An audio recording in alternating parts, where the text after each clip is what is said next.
गुरु की धारणा मौलिक रूप से हमारी है, भारत की है, भारतीय है। गुरु जैसा शब्द दुनिया की किसी भी भाषा में नहीं है। शिक्षक, टीचर, मास्टर, अध्यापक ये शब्द हैं, लेकिन गुरु जैसा कोई भी शब्द नहीं है। गुरु के साथ हमारे अभिप्राय ही भिन्न है। पहली बात यह है कि शिक्षक से हमारा संबंध व्यावसायिक है, एक व्यवसाय का संबंध है। गुरु से हमारा संबंध व्यावसायिक नहीं है।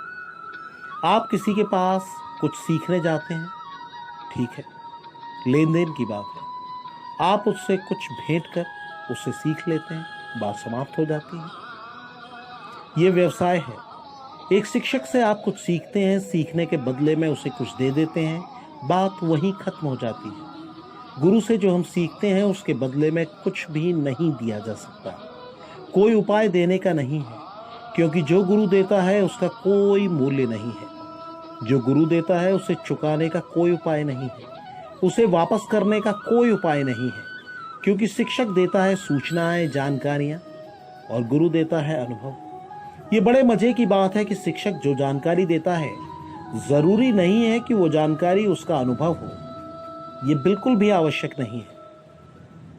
जो शिक्षक आपको नीति शास्त्र पढ़ाता है और बताता है कि शुभ क्या है, अशुभ क्या है, नीति क्या है, अनीति क्या है, जरूरी नहीं है कि वो शुभ का आचरण करता हो। वो सिर्फ शिक्षक है, वो सूचना देता है।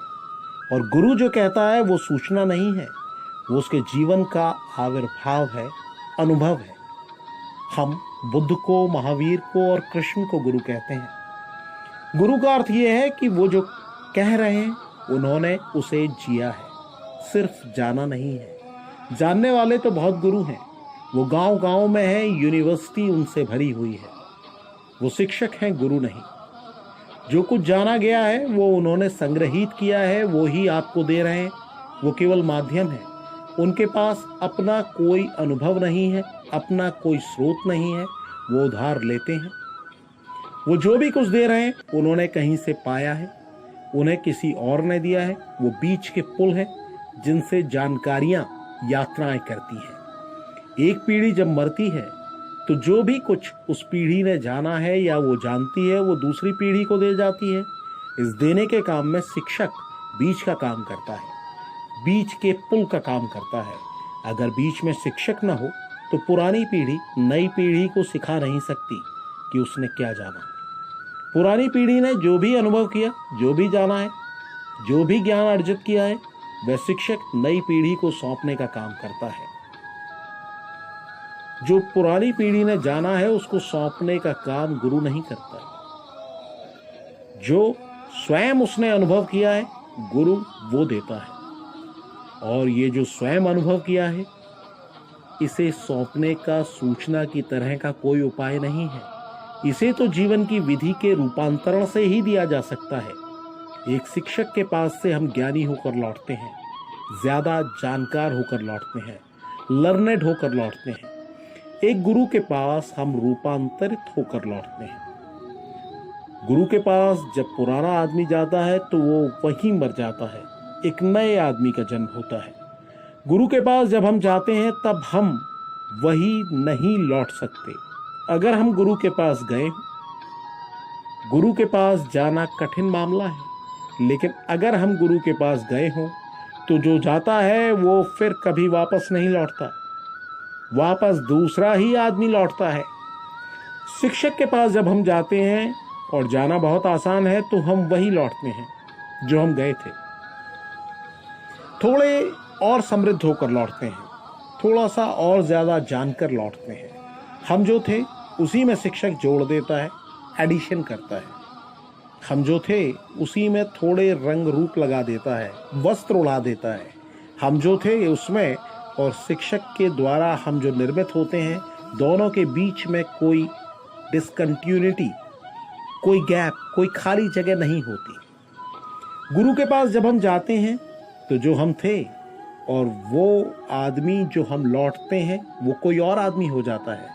गुरु हम में जोड़ता नहीं है, हमें मिटाता है और नए तरीके से बना देता है। गुरु ही हमको संवारता है, गुरु ही हमको मारता है और गुरु ही हमको जिलाता है। गुरु के पास जाने के बाद हमारे अतीत में और हमारे भविष्य में एक गैप, एक अंतराल हो जाता है। लौट के आप देखेंगे तो अपनी कथा ऐसी लगेगी कि जैसे किसी और की कहानी है। अगर गुरु के पास गए हैं तो नई कहानी लेकर आएंगे। अगर शिक्षक के पास गए हैं तो अपनी कथा अपनी ही कथा है। बीच में कोई खाली जगह नहीं है जहां चीजें टूट गई हो, जहां आपका पुराना रूप बिखर गया हो और नए का जन्म हुआ हो। इसीलिए हमने इस देश में एक शब्द खोजा था, वो है द्विज। द्विज का अर्थ है ट्वाइस बॉर्न, यानी पुनर्जन्म, दोबारा जन्मा हुआ वही आदमी। और ये वही आदमी है जिसे गुरु मिल गया, नहीं तो दोबारा जन्मा हुआ आदमी नहीं है। एक जन्म तो माँ बाप देते हैं, वो शरीर का जन्म है। एक जन्म गुरु के निकट घटित होता है, वो आत्मा का जन्म है। जब वो जन्म घटित होता है तो आदमी द्विज होता है। उसके पहले आदमी एक जन्मा है, उसके बाद दोहरा जन्म हो जाता है, ट्वाइस बॉर्न हो जाता है। गुरु के लिए हमने जैसी श्रद्धा की धारणा बनाई है, ऐसा पश्चिम के लोग जब सुनते हैं तो उन्हें भरोसा ही नहीं होता और वो पूछते हैं कि ऐसी श्रद्धा की क्या जरूरत है। जब किसी व्यक्ति से सीखना है तो सीखा जा सकता है, ऐसा उसके चरणों में सिर रखकर मिट जाने की क्या जरूरत है। और उनका कहना भी ठीक है, सीखना ही तो है, तो चरणों में सिर रखने की भी कोई जरूरत नहीं है। अगर सीखना ही है तो सिर और सिर का संबंध होगा, चरण और सिर के संबंध की जरूरत क्या है। लेकिन हमारी गुरु की धारणा कुछ और है। ये सिर्फ सीखना नहीं है, ये सिर्फ बौद्धिक आदान प्रदान नहीं है, ये संवाद बुद्धि का नहीं है, दो सिरों का नहीं है। क्योंकि जो गहन अनुभव है, बुद्धि तो उनको अभिव्यक्त भी नहीं कर पाती। जो गहन अनुभव है उनका संबंध तो हृदय से हो पाता है, बुद्धि से नहीं हो पाता। जो क्षुद्र बातें हैं वो कही जा सकती हैं शब्दों में, जो विराट से संबंधित है, गहन से, ऊंचाइयों से, अनंत गहराइयों से, वो बातें कही नहीं जा सकती शब्दों में, लेकिन प्रेम में अभिव्यक्त की जा सकती हैं। तो गुरु और शिष्य के बीच जो संबंध है वो गहन प्रेम का है। शिक्षक और विद्यार्थी के बीच जो संबंध है वो लेन देन का है, व्यावसायिक है, बौद्धिक है। गुरु और शिष्य के बीच का जो संबंध है वो हार्दिक है, हृदय का है, दिल का है।